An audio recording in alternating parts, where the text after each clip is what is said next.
যি ammonia plant আমি কৰিব গৈ আছো তাৰ বিষয়ে আজি আমাৰ কেবিনেটত আলোচনা হয় আৰু অসম চৰকাৰৰ অংশ অৰ্থাৎ যেহেতু এটো 10,601 কোটি টকাৰ প্ৰকল্প হ'ব তাৰ 4,000 কোটি টকা অসম চৰকাৰে ব্যয় কৰিব লাগিব যেহেতু অসম চৰকাৰৰ অংশ এই নতুন কোম্পানীটোত 40%। আজি ৰাজ্যৰ কেবিনেটে অসম চৰকাৰৰ যি অংশ সেই অংশ ব্যয় কৰিবৰ বাবে উদ্যোগ বিভাগক কৰ্তৃত্ব প্ৰদান কৰে। এই উদ্যোগটোৱে ফাৰ্টিলাইজাৰ উদ্যোগটোৱে 460 জন পাৰ্মানেন্ট আৰু 1500 জন আন ধৰণৰ কৰ্মচাৰীৰো নিয়োগ সৃষ্টি কৰিব আৰু 10,000 কোটি টকা ব্যয়েৰে নিৰ্মাণ হ'ব। ডিসেম্বৰ মাহত ভাৰতৰ প্ৰধানমন্ত্ৰী নৰেন্দ্ৰ মোদী ডাঙৰীয়াই নামৰূপ সাৰ কাৰখানাৰ বা আসাম ভেলী ফাৰ্টিলাইজাৰ কৰ্পোৰেশনৰ নতুন যেটো প্ৰকল্প তাৰ আধাৰশিলা স্থাপন কৰাৰ সম্ভাৱনা আছে। আমি বহুদিনৰ পৰা ন্যায়াধীশ বিপ্লৱ শৰ্মা কমিটিৰ প্ৰতিবেদন আলোচনা কৰি আহিছিলো অসম চুক্তিৰ 6 নম্বৰ দফা অনুসৰি। 6 নম্বৰ দফাত জাষ্টিস বিপ্লৱ কুমাৰ শৰ্মাৰ এটা ৰিকমেন্ডেশন আছিল যে সত্ৰসমূহৰ প্ৰিজাৰ্ভেশ্যন আৰু ডেভেলপমেন্টৰ কাৰণে এখন সত্ৰ আয়োগ গঠন কৰিব লাগে। এই সত্ৰ আয়োগখনৰ সম্পৰ্কত আজি কেবিনেটে আলোচনা কৰে আৰু ৰাজ্য চৰকাৰে আগন্তুক বিধানসভাৰ অধিৱেশনত সত্ৰ আয়োগ নিৰ্মাণৰ বাবে বা সত্ৰ আয়োগ গঠন কৰাৰ বাবে বিল উত্থাপন কৰিবলৈ সিদ্ধান্ত গ্ৰহণ কৰে। এই সত্ৰ আয়োগৰ অধ্যক্ষ হ'ব এজন হাইকোৰ্টৰ অৱসৰপ্ৰাপ্ত ন্যায়াধীশ। এই সত্ৰ আয়োগত এজন ৰিটায়াৰ্ড গভৰ্ণমেণ্ট এমপ্লয়ী থাকিব at the level of secretary যোনে ৰাজহ আইন সম্পৰ্কে তেওঁৰ যথেষ্ট জ্ঞান আছে। দ্বিতীয়তে সত্ৰসমূহৰ পৰা 2জন সত্ৰাধিকাৰ প্ৰভু ঈশ্বৰক চৰকাৰে মনোনীত কৰিব। এই আয়োগখনৰ দায়িত্বৰ ভিতৰত থাকিব যে ডিস্ট্ৰিক্ট কমিশনাৰে বা ডিসি সকলে সত্ৰৰ ওপৰত দিয়া মাটিবাৰীৰ ওপৰত দিয়া যিকোনো ৰায়ক এই আয়োগৰ ওচৰত এপিল কৰিব পাৰিব। দ্বিতীয়তে এই সত্ৰ আয়োগখনে মাটিবাৰীৰ সম্পৰ্কত যদি ডেপুটি কমিশনাৰে ব্যৱস্থা নলয় এই সত্ৰ আয়োগখনে নিজাকৈ তদন্ত কৰি তেওঁলোকে ব্যৱস্থা লবলৈ ডিসি আৰু ৰাজ্য চৰকাৰক নিৰ্দেশ দিব পাৰিব বিশেষকৈ এনক্ৰোচমেন্টৰ ক্ষেত্ৰত। দ্বিতীয়তে এই সত্ৰ আয়োগখনৰ এটা পুঁজি থাকিব যাৰ দ্বাৰা হেৰিটেজ সত্ৰসমূহৰ মেইনটেনেন্সৰ দিশটো এই সত্ৰ আয়োগখনে চকু দিব আৰু এই সত্ৰ আয়োগখনে হাইকোৰ্ট আৰু ডিসিৰ মাজত এটা যদি কোনোবা ব্যক্তিয়ে ভাবে যে মই ৰায়তি আছিলো মই সত্ৰৰ মাটি পাব লাগে আগতে দেৱানী আদালতসমূহত গৈ সত্ৰসমূহৰ বিপক্ষে তেওঁলোকে কিছুমান জাজমেন্ট লৈ আহে। এতিয়া সত্ৰ আয়োগৰ ওচৰতহে তেওঁলোকে এপিল কৰিব পাৰিব আৰু সত্ৰ আয়োগৰ পিছতহে তেওঁলোকে হাইকোৰ্টলৈকে যাব পাৰিব। অৰ্থাৎ মাটিবাৰীৰ ক্ষেত্ৰত ৰাজ্য চৰকাৰ আৰু জিলা আয়ুক্তসকলৰ ওপৰত এই সত্ৰ আয়োগখনে এটা ক্ষমতা পাব যি ক্ষমতাৰ জৰিয়তে সত্ৰৰ ভূমিসমূহ সংৰক্ষণৰ বাবে সত্ৰ আয়োগে সফল পদক্ষেপ গ্ৰহণ কৰিব পাৰিব। ই অসম চুক্তিৰ 6 নম্বৰ দফাত জাষ্টিস বিপ্লৱ শৰ্মা কমিটিৰ ই এটা ৰিকমেন্ডেশন আছিলে। এই ৰিকমেন্ডেশনটোক ৰাজ্য চৰকাৰে অকল গ্ৰহণ কৰাই নহয় ইয়াৰ ভিত্তিত আমি আগুৱাই গৈ বিল এখনো আমি ৰেডি কৰিছোঁ, কেবিনেটত এপ্ৰুভ কৰিছোঁ আৰু বিধানসভাৰ মজিয়ালৈ আমি লৈ যাম। গতিকে আমাৰ এটা প্ৰতিশ্ৰুতি আজি পূৰণ কৰিব আমি পাৰিছোঁ। আপোনালোকে জানে যে ভাৰত চৰকাৰে কেইদিনমান আগতে কৰ্মচাৰীসকলৰ বাবে 3% মৰগীয়া বানচ ঘোষণা কৰিছে। আজি চেণ্ট্ৰেল গভৰ্ণমেণ্টৰ কৰ্মচাৰীসকলে পোৱা মৰগীয়া বানচৰ পাৰ্চেণ্টেজটো হৈছে 58, কিন্তু অসম চৰকাৰৰ কৰ্মচাৰীসকলে এই মুহূৰ্তলৈকে মৰগীয়া বানচ পাই আছে 55%। ৰাজ্য চৰকাৰে DA আৰু DR পেঞ্চনাৰসকলৰ বাবে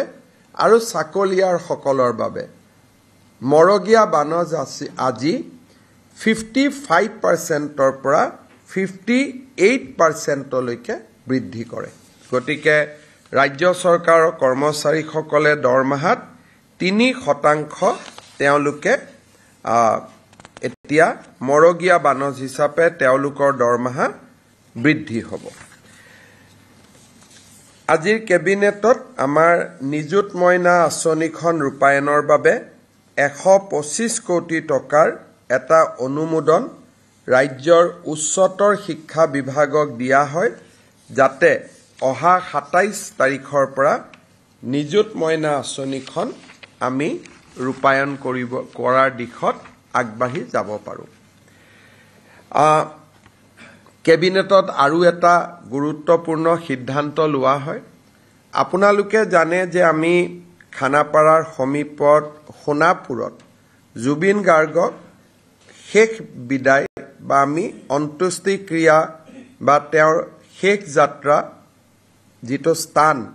তাক আমি ৰাজ্য চৰকাৰে নিৰ্ধাৰণ কৰিছিলোঁ আৰু সকলোৱে তাক গ্ৰহণ কৰাৰ পিছত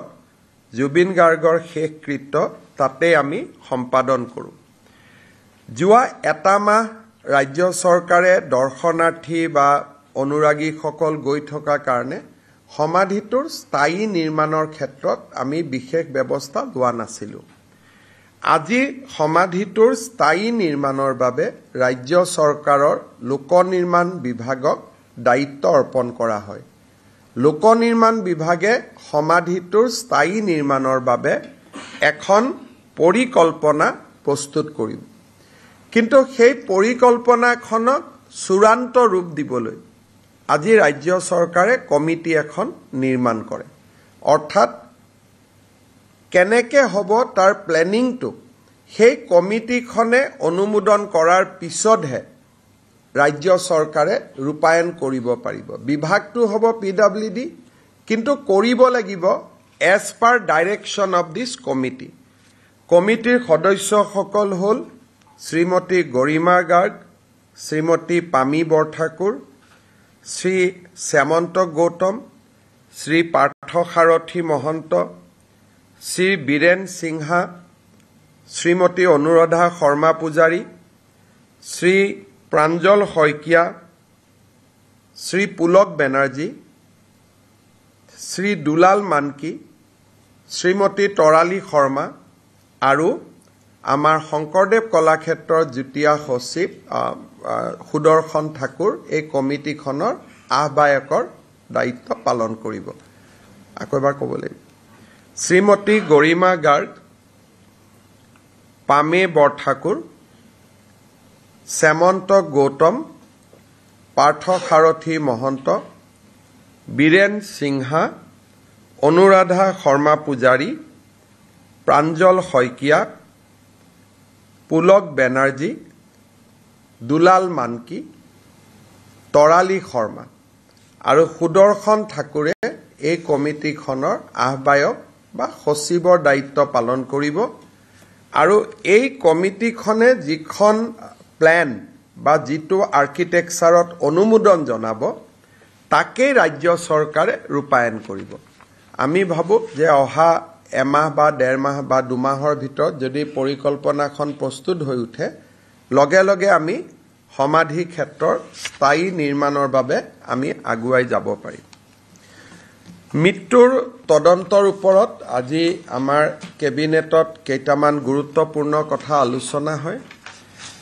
SIT আমাক জনাইছে যে নৱেম্বৰ মাহৰ পিছত যিকোনো মুহূৰ্ততে তেওঁলোকে চাৰ্জশ্বিট দাখিল কৰিব পাৰিব। অৰ্থাৎ যদিও ষ্টেটুটৰিলি তেওঁলোকৰ হাতত 90 দিন থাকে,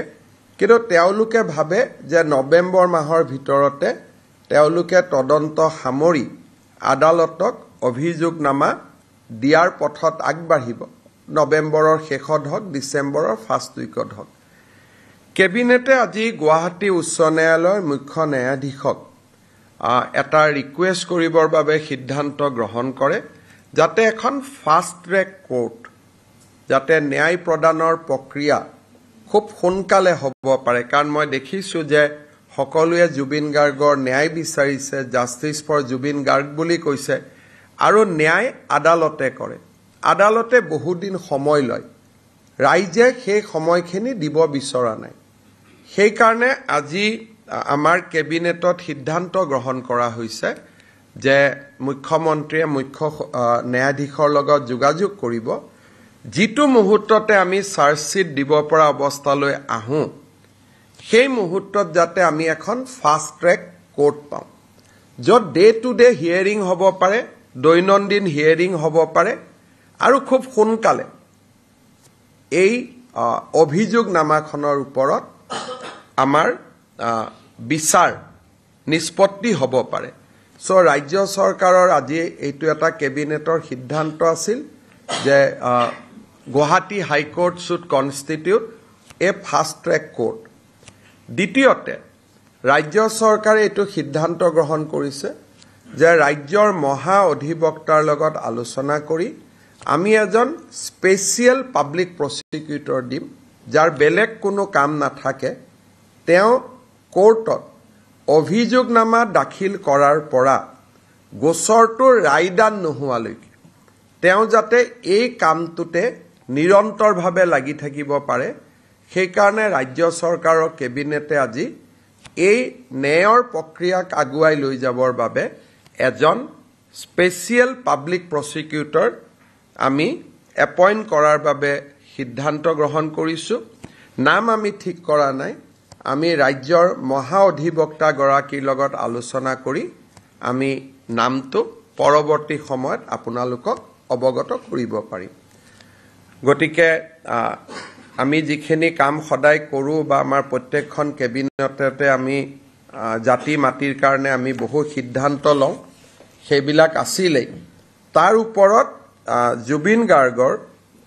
আমাৰ দুৰ্ভাগ্যজনক মৃত্যু বা দুৰ্ঘটনা বা ষড়যন্ত্ৰমূলকভাৱে মৃত্যু, এই গোটেই দিশটো তদন্ত কৰাৰ ক্ষেত্ৰত আৰু ন্যায়ৰ প্ৰক্ৰিয়াটোক আগুৱাই লৈ যাবৰ বাবেও আজি কেবিনেটে এই সিদ্ধান্তকেইটি গ্ৰহণ কৰে। যোৱাকালি বাক্সা কাৰাগাৰৰ সন্মুখত যি ঘটনা সংঘটিত হ'ল, তাৰ পৰিপ্ৰেক্ষিতত এই ঘটনাৰ লগত জড়িত কেইবাজনো ব্যক্তিক ৰাজ্যৰ আৰক্ষী প্ৰশাসনে চিনাক্ত কৰিছে। ভিডিঅ'ৰ জৰিয়তে তেওঁলোকৰ আইডেণ্টিফিকেশ্যনৰ প্ৰক্ৰিয়া চলি আছে। বৰ্তমানলৈকে যিসকল আইডেণ্টিফাই হৈছে তেওঁলোক হৈছে নুৰুল আলম, তেওঁ মদুলিবাৰী বুলি গাঁৱৰ। দ্বিতীয়তে মহিদুল ইছলাম, তেওঁ all Bodoland minority students union, যাক সৰুকৈ আমি ABMCU বুলি কওঁ, তেওঁ ABMCUৰ কাৰ্যকৰ্তা। দ্বিতীয়তে মুস্তাফা আহমেদ, তেওঁ ABMCUৰ এজন কাৰ্যকৰ্তা। ওচৰতে জেলৰ কাষতে দীঘলটঙা বুলি এখন গাঁও আছে, সেই দীঘলটঙা গাঁৱৰ নিবাসী শিৱজন আলী। তাৰপিছত দীঘলটঙা গাঁৱৰে শ্বহীদুল,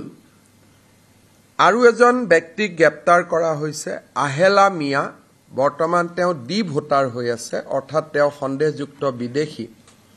ট্ৰিব্যুনেলত তেওঁৰ কেছ চলি আছে। ৰমিজ আলী, তেওঁক গ্ৰেপ্তাৰ কৰা হৈছে। আৰু 8 নম্বৰ অভিযোগকাৰী হ'ল আছিক, আৰু 9 নম্বৰ জন হৈছে হৰে কৃষ্ণ পাঠক হৰে কৃষ্ণ পাঠক পূৰ্বৰ আসুৰ সদস্য আছিলে এতিয়া তেওঁ তাৰে এজন কা আন্দোলনৰ সময়ত তেওঁক আসুৰ পৰা খুব সম্ভৱ বহিষ্কাৰ কৰা হৈছিলে হৰে কৃষ্ণ পাঠক এই 9 গৰাকী ব্যক্তিৰ নাম পোহৰলৈ আহিছে আৰু চৰকাৰে ভিডিঅ' ফুটেজৰ জৰিয়তে আৰু এই ঘটনাৰ লগত জড়িত ব্যক্তিসকলক চিনাক্তকৰণৰ প্ৰক্ৰিয়া চলাই আছে হয়তো অহা কালি পৰহি আৰু অভিযুক্তৰ নাম পোৱা যাব ৰাতিপুৱা মন্ত্ৰী ৰঞ্জিত দাসক মই এইমছলৈকে পঠাইছিলোঁ যোৱাকালিৰ ঘটনাৰ লগত দুজন লোক এইমছত দুজন যুৱক এইমছত চিকিৎসাধীন হৈ আছিলে তেওঁলোকক এটা সময়ত বিভিন্ন সংবাদ মাধ্যমত মৃত্যু হোৱা বুলিও কথা কোৱা হৈছিলে কিন্তু কালিৰ ঘটনাত কাৰো মৃত্যু হোৱা নাই দুইজন ব্যক্তি এতিয়া ষ্টেবল আৰু ৰিকভাৰীৰ পথত আগবাঢ়িছে বুলি এইমছ কৰ্তৃপক্ষই মন্ত্ৰী ৰঞ্জিত দাসক অৱগত কৰিছে মোৰ ফালৰ পৰা এইখিনি যদি আপোনালোকে কিবা খুদিব সৰ ইফ ইউ ক্যান ৰিপিট লাঠি চাৰ্জ আৰক্ষীয়ে প্ৰথম কৰা নাই গোটেই ঘটনাটো এটা যদি ভিডিঅ' ক্লিপ চাই অকণমান ধাৰণাটো ভুল হ'ব যেতিয়া গুৱাহাটীৰ পৰা গাড়ীখন গৈ আছিলে তেতিয়া তাতে পেভাৰ্ছ ব্লক আছিলে পেভাৰ্ছ ব্লকবিলাক খুলি গাড়ীৰ ওপৰত পেভাৰ্ছ ব্লকেৰে 150 মান যুৱকে আক্ৰমণ কৰিছিল তেতিয়া তাত আমাৰ অসম আৰক্ষীৰ জোৱান এগৰাকী আঘাতপ্ৰাপ্ত হয় আৰু তেওঁ হস্পিটালাইজ হয় গতিকে প্ৰথম শিলাবৰ্ষণ আৰক্ষী তাত জমা নোহোৱাৰ আগতে যেতিয়া কনভয় গৈ আছে কনভয়তে আক্ৰমণ কৰা হৈছিল পিছৰ যিবিলাক ভিডিঅ' সেই ভিডিঅ'বিলাক পাৰ্ট কৰি বিভিন্ন সময়ত ওলোৱা ভিডিঅ' কিন্তু প্ৰথম ভিডিঅ'টো যদি আপোনালোকে চাই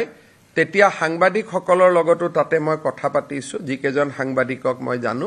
সাংবাদিক আৰু আৰক্ষীয়ে গুলীবৰ্ষণ শিলাবৰ্ষণত দলঙৰ তলতো আশ্ৰয় ল'বলগীয়া হৈছিল আৰু তাত নিউজ লাইভৰ সাংবাদিক গৰাকীও আছিল মই তেওঁৰ লগতো কথা পাতিছিলো গতিকে সকলোৱে এটো কথা কৈছে যে চলন্ত গাড়ীত প্ৰথমতে আক্ৰমণ কৰা হয় গতিকে ইয়াত আমি যিবিলাক ভিডিঅ' পাইছো সেই ভিডিঅ'বিলাক কাট পিছৰ ভিডিঅ' দ্বিতীয়তে আৰু এটা কথা কৈছে যে বাস্কা জেলখন খুব ভাল তাতে বিছনাও নাই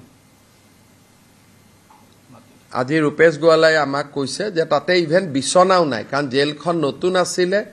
কোনোবাই কৈছে তাত এয়াৰ কণ্ডিশ্যন আছে তাত ভালকৈ ইলেক্ট্ৰিচিটি কানেকশ্যনো নাই কোল্ড ড্ৰিংকছখিনি খাইছিলে পুলিচৰ কনষ্টেবল কেইজনে খোৱা পানীটো পুলিচৰ হাতত থকাৰ কাৰণে নিজে খাবৰ কাৰণে ৰখাৰ কাৰণে দুই এজন বাতৰি কাকতে অভিযুক্তৰ কাৰণে বুলি ক'লে এটা অভিযুক্ত খাওক নাখাওক ডিউটিত থকা পুলিচেটো পানী খাব লাগিব তেওঁলোকতো জুবিনৰ অনুৰাগী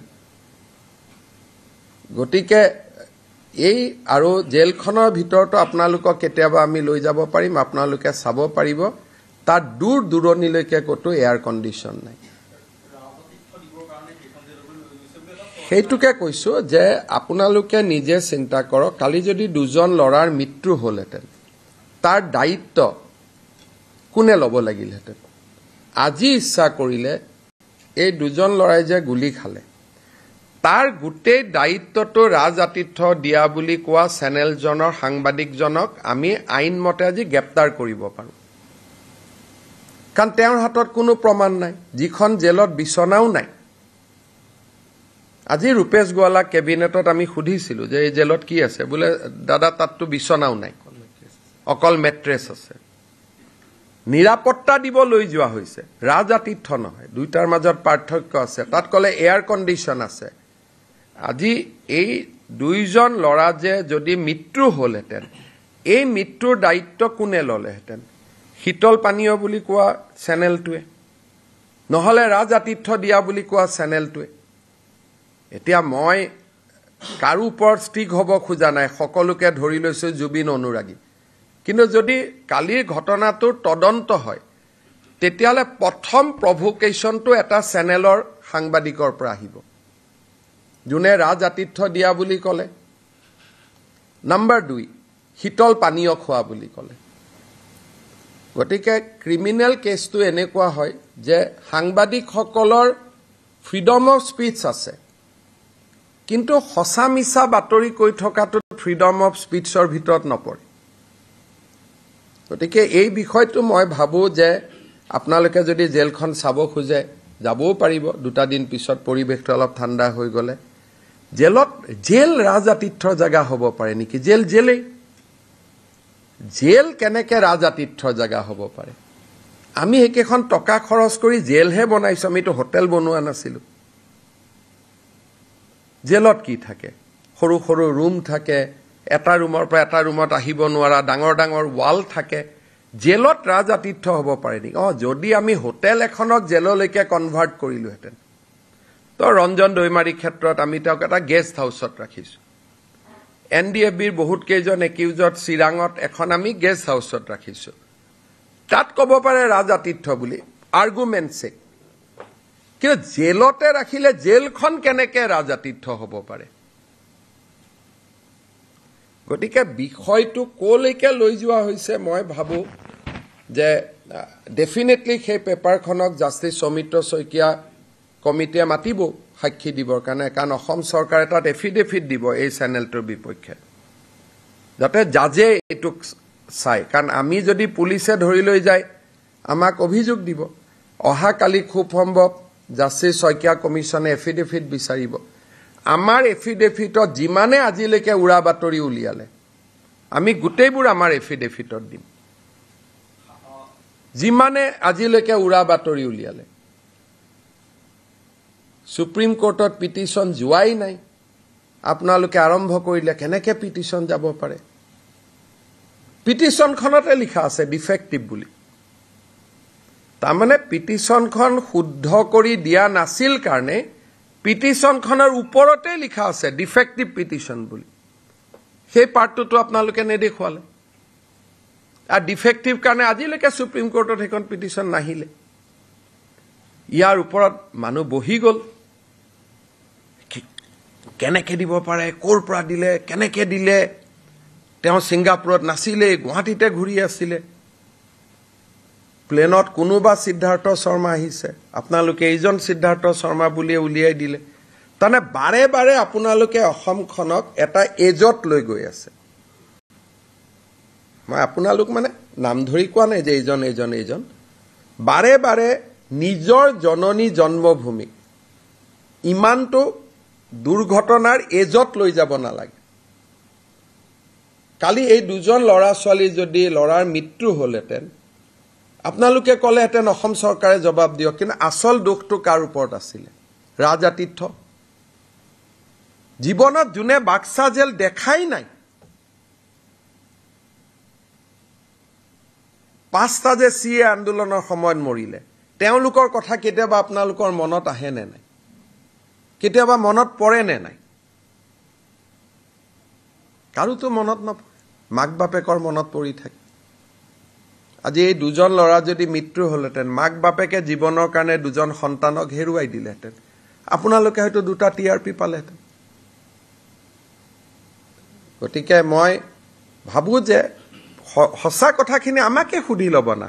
যে সেই জেলত এসি আছে নেকি মোক এটা হোৱাটছআপ কৰিলে মই ৰিপ্লাই দি দিম কক আৰু কি আছে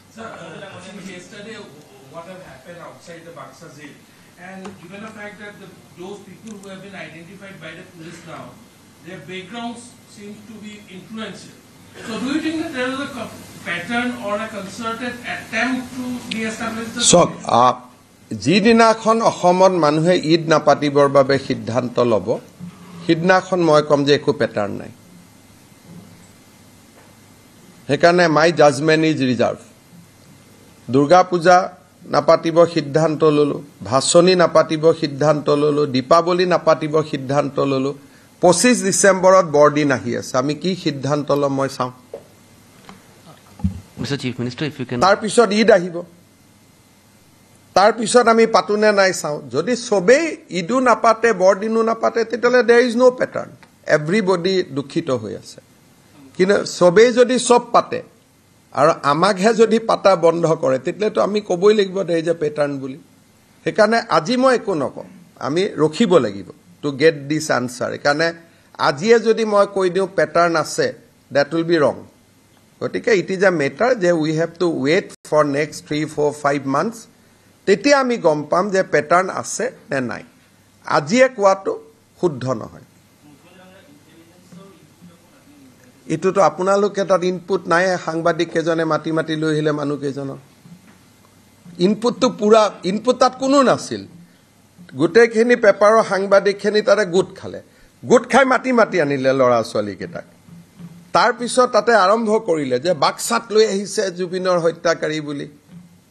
that is the first step তাৰ পিছত দীঘলটঙা গাঁৱৰ পৰা মানুহখিনি গুচি আহিলে ওচৰত 11টা বজালৈকে তাত কোনো নাই আপোনালোকৰ চেনেল বিলাকতে লাইভ হৈ আছে তাত জনশূন্য মই মোৰ নিজৰ কোনো ইনফৰমেশন নাই আপোনালোকৰ চেনেল বিলাকতে চাব তাত এজনো মানুহ নাছিলে প্ৰথম অৱস্থাত মানুহখিনিক যেতিয়া লাইভ হল এই হৰে কৃষ্ণ পাঠক বোলা লৰাজনে প্ৰথম ফেসবুক কৰে এৰাউণ্ড 11 o'clock তাৰ পিছত সাংবাদিকসকল গৈ পালে বাইট দিবৰ কাৰণে মানুহক মাতি আনিলে 34 people তাৰ পিছত বাইট দি থাকোতে দীঘলটঙা গাঁৱৰ পৰা এই মানুহখিনি ওলাই আহিলে তাৰ পিছত লাহে লাহে মানুহ জমা হল গতিকে আৰু ইন্টেলিজেন্স কোড থাকিব আমিতো লগে লগেহে গম পাইছো যে আমি গুৱাহাটীত ৰাখিব নালাগে বুলি কোৰ্টে অৰ্ডাৰ কেইটাত দিছে 10:30 বজাত 10:30 বজাত আপুনি কি ইন্টেলিজেন্স যোগাৰ কৰিব আমাৰ হাতত অপচন আছিল যে নলবাৰীত লৈ যাও বা মঙ্গলদৈত লৈ যাও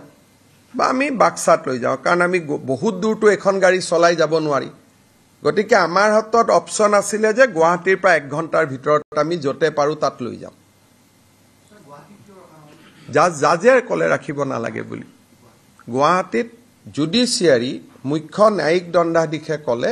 যে তেখেতক গুৱাহাটীত নাৰাখিব কাৰণ তাত অজয় ফুকন আছে তাত ভিক্টৰ দাস আছে তাত আলফা আছে আর রাখা না আমিতো আমাক যতে জুডিশিয়াল কাস্টডি মানে কি ন্যায়িক কাস্টডি আজিৰ পৰা তেওঁ আমাৰ কাস্টডিত নহয় জুডিশিয়াল কাস্টডি ন্যায়িক জিম্মা কোড হ'ব হেতু ন্যায়ালয়ে নিৰ্ধাৰণ কৰে গমে পোৱা নাছিল নহয় তেওঁলোকক আগদিনা আমি ইন্ডিকেট কৰি ৰাখিছো যে যদি কোৰ্টে কিবা কাৰণত গুৱাহাটী জেলত নাৰাখে তেতিয়া আমি 6-7খন জেলক ইন্ডিকেট কৰি ৰাখিছিলো মঙ্গলদৈ নলবাৰী বাক্সা গোৱালপাৰা গুৱাহাটীৰ কাষত যিমান মৰিগাঁও গুটেই কেখন জেলকে আমি কৈ ৰাখিছিলো যে ভাই যাব পাৰে কাৰণ আমিতো না জানো আমি ভাবিছিলো যে কোৰ্টে কোনোবা এখন জেলৰ নাম ধৰি দিব যেতিয়া কোৰ্টে কলে যে তোমালোকে গুৱাহাটীৰ বাদে যতে ইচ্ছা তাতে লৈ যোৱা তেতিয়া আমি এই সিদ্ধান্ত ললো যে নলবাৰী জিলা আৰু গুৱাহাটী জেলৰ মাজতো কোনো পাৰ্থক্য নাথাকিব ইয়াত কয়েদি কম আছে তো তাতে লৈ যাম এটা মই কি কম কালিলৈকে হিতেশ দেৱ শৰ্মাই মোৰ এগেইনষ্টতে লিখি থাকে এটা মইও কম এটো মোৰ বিৰুদ্ধে বাপেক পুতেকৰ ষড়যন্ত্ৰ বুলিহে ক'ব লাগিব এটা ডাঙৰ কথা হৈছে যে যি সকলে মোৰ প্ৰতি আক্ৰমণ কৰে দুদিন পিছত আপোনালোক প্ৰথম অৱস্থাত তেওঁলোক আপোনালোকৰ লগত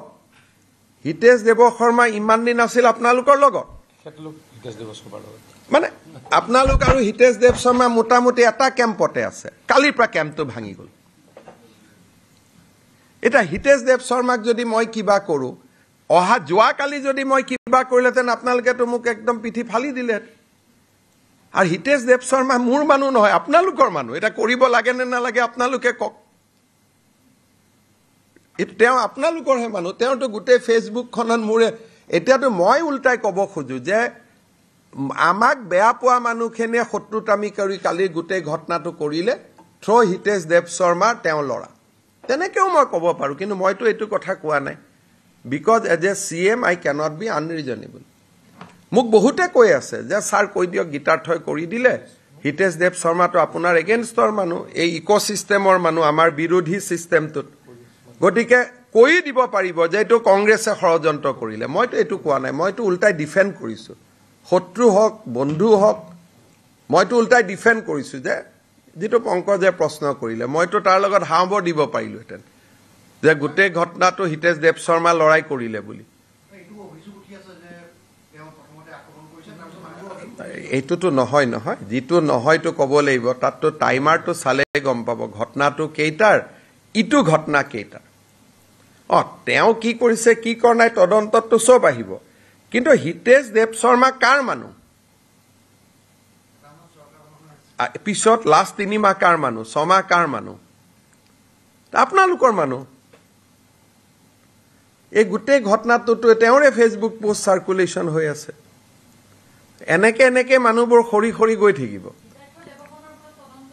সবৰ পটে যেতিয়া এটা ঘটনা হয় গুলি চালনা হয় তাৰ এটা দণ্ডাধীশ পৰ্যায় তদন্ত হয় এটো ৰুলতে আছে গতিকে তদন্ত ডেফিনেটলি হ'ব পুলিচে গুলি খুলিলে তদন্ত হয় যে কিয় গুলি খুলিলে তাৰ উত্তৰ পুলিচে দিবই লাগিব কোৰ্টক গতিকে তদন্তটো অনিবাৰ্য কোনো কাৰো ব্যক্তিৰ বিৰুদ্ধে নহয় ঘটনাটোৰ ওপৰত হ'ব আৰু যোনে সাক্ষী দিয়ে যেনেকৈ আপোনালোকে যদি গৈ কয় যে এইটো মোৰ লগত ভিডিঅ' আছে টাইমিং ইজ 10:30 বেলেগ কথা কিন্তু আৰু ভিডিঅ' আছে যে এইটো বহুত পিছৰ টাইমিং হয় কাৰণ তেতিয়ালৈকেতো ময়ে যোগাযোগ কৰি আছো এইটো ঘটনাৰ সময়লৈকে ময়ে টিভি চাই আছো বাৰে বাৰে ময়ে ফোন কৰি আছো এটোতো একদম লাষ্টৰ কথা কিমান পুলিচ আহিলে কিমান নাহিলে মই ডিজিপিক ফোন কৰি আছো ডিজিপিও বেচাৰা দিল্লীত আছিল নাছিলে তো কাৰণ আমিনো কেনেকে জানো তাত যে মানুহ তাত যে যাব আমাৰ যদি ৰাজ আতিথ্য দিয়া প্ল্যান থাকিলেতেন তাততো আমি এইবিলাকে গুটে খেলি মেলি কথা এটা টিভিয়ে কৈছে আমি তাত ৰাজ আতিথ্য দিবলৈ গৈছো যদি আমি ৰাজ আতিথ্য দিবলৈ গৈছো তাততো পুলিচ থাকিব লাগিব আকৌ আপুনি কৈছে তাত পুলিচ নাই তাৰ মানে আমিও গম নাপাও যে তেওঁ তাতে যাব আৰ সেইকাৰণে তাত পুলিচ নাছিলে মাত্ৰ 60 গৰাকী পুলিচ আছিল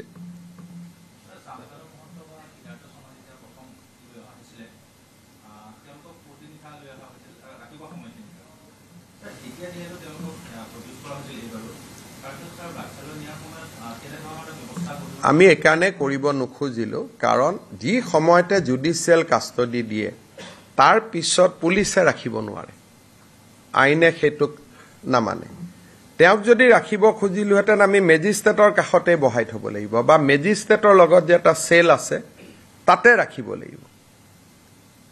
আৰু স্বাভাৱিকভাৱে আমাৰ সদায় চিন্তা থাকে যে ৰাজধানীৰ পৰা আমি অতৰাই লৈ যাম তেওঁক যে আমি অলপ পানবজাৰ ষ্টেচনলৈকে লৈ আহিলো ডিসাইড কৰাৰ কাৰণে সেইটো ৰং জুডিশিয়াল কাষ্টডিৰ পিছত কোৰ্টৰ অৰ্ডাৰ নোহোৱাকৈ পুলিচে আনিব নোৱাৰে তেওঁ যেতিয়াই আমি তেওঁক 14 দিন হোৱাৰ পিছত প্ৰডিউস কৰি দিলো তেখেতসকল ন্যায়ালয়ৰ প্ৰপাৰ্টি হৈ গল তাত আৰু আমি ৰাতিলৈকে যিবিলাকে কৈছে যে গধূলিলৈকে লৈ যাব পাৰিলেতেন ৰাতি লৈ যাব পাৰিলেতেন হে অনুমতিটো পুলিচৰ নাথাকে ইমানখিনি সময় যেটো আমি ৰাখিলোহেতেন that would have been illegal custody আহিব লাগে খালি 28 দিনৰ পিছত আহিছে জ্যোতিৰাদিত্য সিন্ধিয়া কিৰণ ৰিজিজু প্ৰথম দিন আহিলে তেওঁ 28 দিনৰ পিছত আহিছে তাৰমানে জুবিনৰ মূল্য ইমানেই আছে মানে আমাৰ দুখন বিয়া থাকে এখন মেইন বিয়া এখন বাহি বিয়া আমি বিচাৰিছিলো যে কংগ্ৰেছ দলৰ এজন জ্যেষ্ঠ ব্যক্তি জুবিনৰ সমাধিত আমাৰ লগত থাকক অন্ত্যেষ্টিক্ৰিয়াত আমাৰ লগত থাকক যোনে নহক প্ৰিয়ংকা গান্ধী হওক ৰাহুল গান্ধী হওক কোনো আপত্তি নাছিলে কাৰণ এটোতো অৰাজনৈতিক আজিও আহিছে আমি ভাল পাইছো খালি 28 দিনৰ পিছত আহিছে হেতু আমি মনত ৰাখিব লাগে ভূপেন হাজৰিকাৰ ক্ষেত্ৰত একেবাৰে নাহিলে জুবিনৰ ক্ষেত্ৰত যি নহক 28 দিনৰ মূৰত আহিব বুলি শুনিছো অলপ ইমপ্ৰুভ হৈছে অসমৰ ক্ষেত্ৰত কিন্তু কংগ্ৰেছৰ ঘড়ী এতিয়াও 28 দিন পিছতে দৌৰে আমাৰ হিয়াৰ আমঠু জুবিন গাৰ্গৰ ক্ষেত্ৰত 28 দিন পিছত ঘড়ী কাটা চলাটো অলপ দুৰ্ভাগ্যজনক বুলিয়ে কম তথাপিতো দেৰ হয় দুৰুস্ত হে দেৰিকৈ হলেও আহিছে গতিকে আমি অইনদিনাখন আহিলে মই কিবা কিবি বেয়াকৈ কওঁ কিন্তু কালি যেহেতু জুবিন গাৰ্গৰ কাৰণে আহিছে মই স্বাগতম জনাইছো মুকু যদি মাতে সেইখিনি সময়ত আপুনিও থাকিব গৰিমা গাৰ্গৰ ওচৰত ময়ো যাব পাৰো কোনো কথা নাই Mr. Chief Minister, today the cabinet has taken some very key decision in terms of the Zubin Garg investigation. If you can briefly tell in English. Today we have constituted a very powerful committee who will approve the drawing and designs for the Samadhi of Zubin Garg. And that committee constitute his wife as well as many members of his close family and friend circle. We have included them. Second, we have decided to constitute a fast-track court because we have been given an understanding by the SIT that they will be able to file the charge sheet on time. And in fact, going one step forward, they have already unraveled the basic motive of the entire incident, and SIT has actually progressed very, very commendable way. Finally, along with a fast-track court, we have decided to appoint a special public prosecutor as per recommendation of the Advocate General of Assam. Finally, we are also thankful to the Singapore government for allowing Assam police team to visit Singapore on 21st. That was a constant request Assam government has made. Yesterday, when I met Dr. Joy Shankar, External Affairs Minister, he immediately called Singapore authority and he conveyed my uneasiness of not allowing Assam police team to visit Singapore because of the interference at the level of External Affairs Minister Dr. Joy Shankar. Today, Singapore has approved the visit of Assam police team. The Singapore police position was very clear. They met me, the High Commissioner met me. They said that in Singapore, whenever such kind of incident take place, they takes 3 months to complete the investigation. And during these 3 months, they do not talk. They remain in silent mood. Unlike India, the police are not allowed to speak, police are not allowed to meet anybody. They will remain in silent mood. But at the end of the 3 months, they have a coroner court, like our court. There they will put up the report. But after that, everything is public. You can see the report, you can argue in favor or for the reports. So they said that for 3 months, Singapore police must be given time. They cannot speak. That is why they have initially very reluctant to speak with Assam police. But now, because of the insistence of Dr. Joy Shankar, I also in my limited way, I also tried to convince them. So they have made a very, very special dispensation and allowed our police to visit Singapore. Also, Mr. Chief Minister, if you see during this entire course of time, ever since Zubin Garg's mortal remains came, Assam police have been able to handle the situation very well. We saw there were attempts to disrupt peace in the airport, there were attempts in the Samadhi Sthal. Yesterday's Baksa incident, do you think somewhere, because we all were present, somewhere there was a lack of coordination? Because we got a court order at the 11th hour. So we have to decide out of 4 or 5 options, one option immediately. Because we cannot take the people in a long driving position. We could have taken them to Dhubri, we could have taken them to Difu, but that requires 5 hours of journey. So the police calculated that which is the jail where they can go immediately. We decided Baksa because normally Baksa, there is hardly any law and order situation. People are very nice and cooperative. That is why we decided Baksa, not me, by the police. And they have just shifted them because once judicial custody is allowed, you cannot have him with you in police custody. So in the process, there was some, I think you have seen the instigation. And if you look at the press interview prior to their incident, the kind of question was put by press to the common people, all these things I think will go to Justice Soumitra Saikia's commission and things will come whose lapse it was.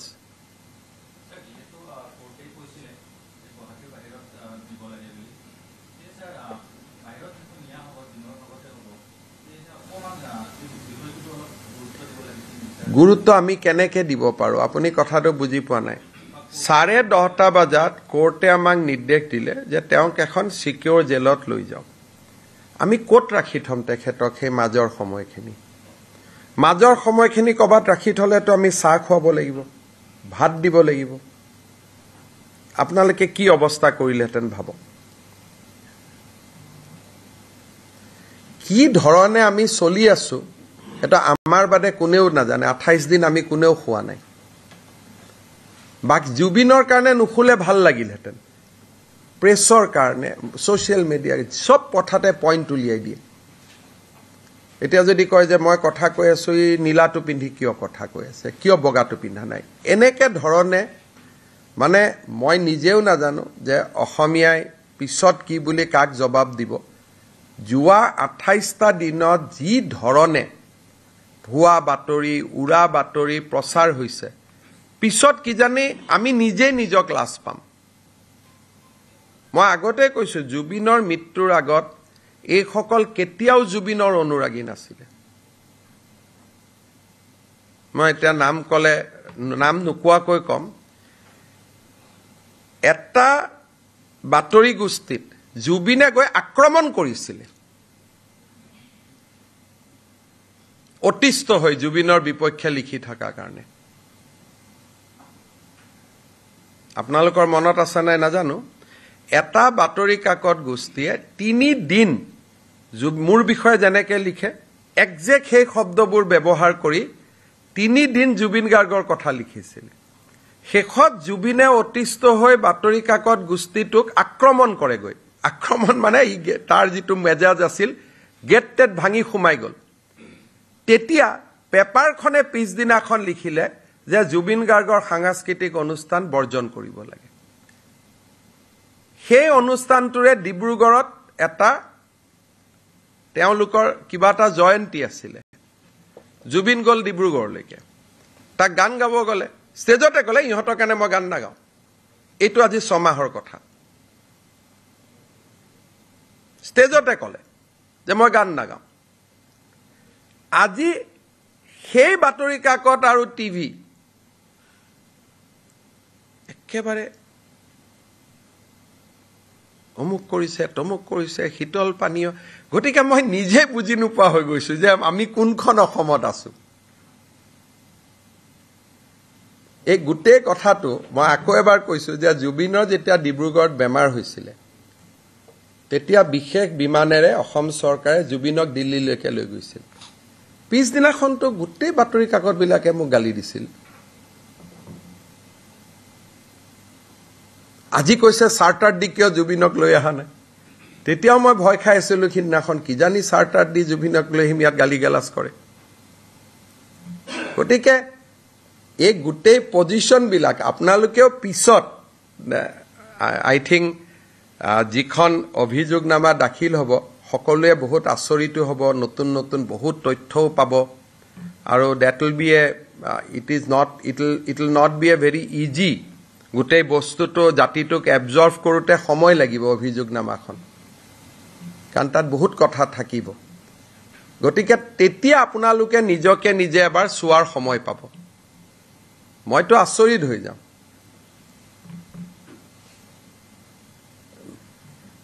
Zubeen ইমান এটা মহান অন্তৰ আছিল কংগ্ৰেছৰ সদস্যসকলে জুবিনক আক্ৰমণ কৰে গণেশগুৰিত 2020 জুবিনে কেছ দিলে নিজে যে মোক আক্ৰমণ কৰিলে এবছৰ পিছত জুবিনে গৈ কোৰ্টত কৈ আহিলে যে মোৰ ইহঁতৰ লগত একো নাই আপোনালোকে জানে নাজানে মই নাজানো মই ষ্টৰীটো কৈ দিছো 2020ত গণেশগুৰি ফ্লাইঅভাৰ তলত যুৱ কংগ্ৰেছৰ লৰাসকলে জুবিনক আক্ৰমণ কৰে আক্ৰমণ কৰাৰ পিছত জুবিনে নিজে কেছ দিয়ে নিজৰ হাতৰ সহি দি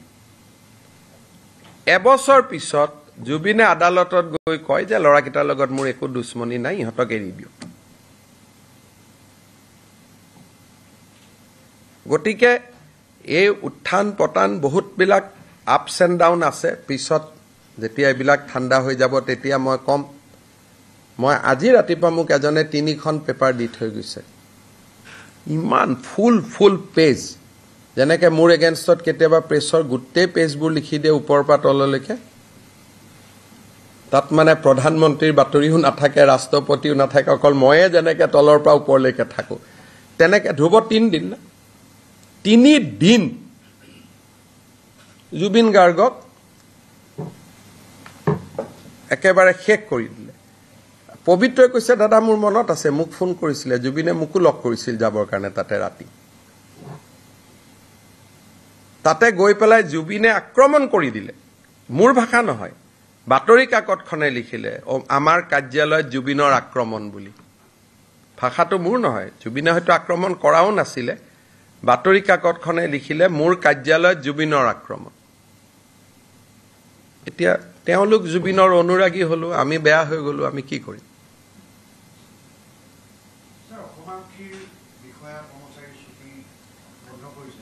এতিয়াতো ক'ৰ পৰা ছুটিত যাব দিব? বেয়া নহয়, আপোনালোকে যদি সংকল্প লয় ভাল কৰি দিম বুলি আজিয়ে হৈ যাব। গোটেই বিষয়টোতো আপোনালোকৰ ওপৰত নহয়। আপোনালোকে যদি আজি সংকল্প লয় যে জুবিন গাৰ্গৰ মৃত্যু, হত্যা, দুৰ্ঘটনা, এই বিষয়টো লৈ আমি SITয়ে দিয়া নিউজৰ বাদে একো নচলাওঁ, সব পুলিচক মই ছুটিত যাব দি দিম, মই নিজেও ছুটিত গুচি যাম। গোটেই সমস্যাটো ক'ত আছে? ভুৱা পোষ্টমৰ্টেম ৰিপৰ্ট কোনোবাই দেখুৱাই নেকি? কি কৰি আছো আমি অলপতো চাব লাগিব। আৰু এইবিলাকৰ ৰিজাল্ট কি হ'ব? কালি আপোনালোকে কৈছে পাণবজাৰ থানাত যদি এই গণ্ডগোলটো লাগিলহেঁতেন, সেইখিনি সময়ত স্কুলৰ ল'ৰা ছোৱালী আপ এণ্ড ডাউন কৰে, তাতে যদি পাথৰবাজি হ'লহেঁতেন কিমান বাচ্চাৰ কি হ'লহেঁতেন আপোনালোকে চিন্তা কৰকচোন। গতিকে কিটো ধৰণে মই পাৰ কৰিছো সময়খিনি ময়ে বুজি পাওঁ, সেইটো আৰু বেলেগে বুজি নাপায়। হ'ব আৰু আছেনে বাকী? ইমান ক'লো।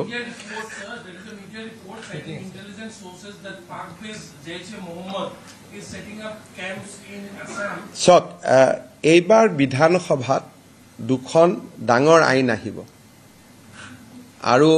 এই 2খন আইনৰ জৰিয়তে আমি যিটো কৈছিলোঁ জাতি মাটি ভেটি 2টা শেষ গজাল মাৰিবৰ কাৰণে আমি চেষ্টা কৰিম। আজিয়ে মই আইন 2খনৰ বিষয়ে ক'ব খোজা নাই, নেক্সট কেবিনেটত এপ্ৰুভ হোৱাৰ পিছত ক'ম। চ' জুবিনৰ ঘটনাটোক লৈ আমি যেনেকৈ দুখিত, তদন্তৰ প্ৰক্ৰিয়া ক্ষিপ্ৰগতিত কৰি আছোঁ, আমি আমাৰ মেইন কামটোক এৰি দিয়া নাই। আমি আমাৰ মেইন যিটো জাতি মাটি ভেটি তাতে আমি লাগি আছোঁ, আৰু আপোনালোকে দেখা পাব যে অহা কেবিনেটত আমি 2খন, অহা বা তাৰ কেবিনেটত 2খন ডাঙৰ আইন আমি আনিম, যিটো 25 নৱেম্বৰত বিধানসভাৰ মজিয়াত আমি লে কৰিম। কাৰণ জেচি মহম্মদক কিবা, এই যে 8জন ল'ৰাই হ'ল, আজি মই অভিযোগ কৰা নাই, তেওঁলোক জেনুইন ইনোচেণ্টটো হ'ব পাৰে, কিন্তু এটা পেটাৰ্ণ এটাতো আপোনালোকে দেখা পাইছে। আজি মই একো কোৱা নাই। যদি অহা বছৰ সকলো মানুহে কৈ দিয়ে যে আমি ঈদো পালন নকৰোঁ, হিন্দুৱে যিহেতু দীপাৱলী জুবিনৰ কাৰণে পালন নকৰিলে আমি ঈদো পালন নকৰোঁ, তেতিয়াহ'লেতো মই মানে ক'ব লাগিব যে হয় এইটো কোনো ষড়যন্ত্ৰ নাই, একো নাই, এইটো এটা খুব ধুনীয়া পৰিৱেশ এটা অসমত নিৰ্মাণ হৈছে। কেশৱ দা সিদিনা ভাষণত কৈছে যে জুবিনৰ মৃত্যুৱে যিখন অসমৰ পৰিৱেশ গঢ়ি দিলে বুলি এজিপিত কৈছে, কিন্তু পৰিৱেশটো গঢ়ি দিলে নে নাই তাৰ কাৰণে বৰদিন, খ্ৰীষ্টমাছ, ঈদলৈকে ৰখিব লাগিব। আজি এইটো ক'ব নোৱাৰে, হয়নে নহয়? বহুত বহুত ধন্যবাদ।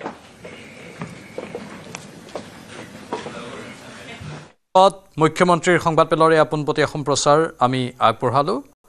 বহুকেইটা বিষয়ত তেওঁ উল্লেখ কৰিছে মতামত, বিশেষকৈ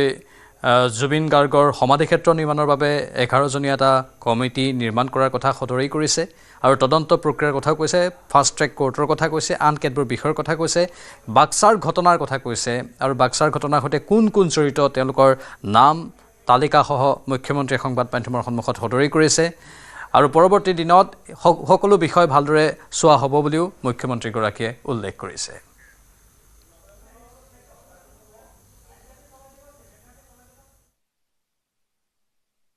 যদি বিষয়